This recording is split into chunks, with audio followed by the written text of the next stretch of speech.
তাহলে বন্ধুরা, আচ্ছা, তোমাদের আজকে আমি কিছু কথা বলতে চাই। তো আগেই বলছি যে ভুল হলে ক্ষমা করে দিও। তো চলো শুরু করা যাক। এই যে বড় বড় ইউজাররা, প্রথম কথা ওরা বড় হলো কাদের জন্য? নিশ্চয়ই আমাদের জন্য, তাই তো? আমরা যদি তাদের সাপোর্ট না করতাম, তারা কি এতটা দূর এগোতে পারতো? হোক সেটা ফেসবুক, ইউটিউব বা ইনস্টাগ্রাম, পারতো কি?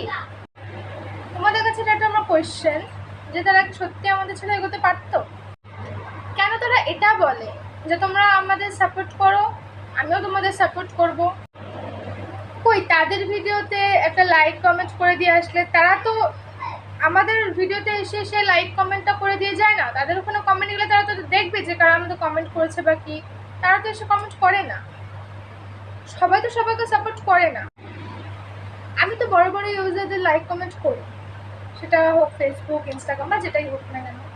ওই তারা তো তখন আমাদের ভিডিওতে এসে লাইক কমেন্ট করে না, বা আমার ভিডিওতে এসে লাইক কমেন্ট করে না। কিন্তু আমরা কেন করে?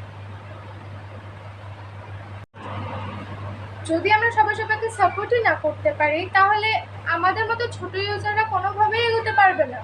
আর বড় ইউজাররা তো এখন সবার চোখে চোখে ভাসছে, তো তারা একদিক থেকে তো এগিয়ে যাবে। কিন্তু আমরা ছোট ইউজাররা তো এখন ছোটোর মধ্যেই আছি, এখন বড় হতে পারি না। তো সেই ক্ষেত্রে থেকে আমাদের কিন্তু কেউ সেরকম দেখবে না। একমাত্র বড় বড় ইউজাররা যদি আমাদেরকে কোনো লাইক কমেন্ট করে, তাদের ওখান থেকে আমাদেরকে আরও কেউ দেখবে, তাই না? বাট বড় বড় ইউজার তারাই তো আমাদের কোনো হেল্প বা সাহায্য করছে না, বা তারা আমাদের পাশে আসছে না। শুধুমাত্র কেউ একজন বললো হ্যাঁ তোমরা এটা করো, পাশে আছি, পাশে থাকো, কোথায়? কিছুই তো হচ্ছে না, তাই না? হয়তো অনেক কথা বলে ফেললাম। ভিডিওটা ভালো লাগলে লাইক কমেন্ট শেয়ার করে দিবে। আর বড়দের কাছে আমি ক্ষমা চেয়ে নিচ্ছি যদি কিছু আমি ভুল বলে থাকি। কিন্তু তোমরা একটু ভেবে দেখবে যে আমি কথাটা কি সত্যি কোনো ভুল বলেছি। যদি ভুল বলে থাকি তাহলে আমি তোমাদের কাছে ক্ষমা প্রার্থী। তো ঠিক আছে, আজকে ভিডিওটাই করলাম। তো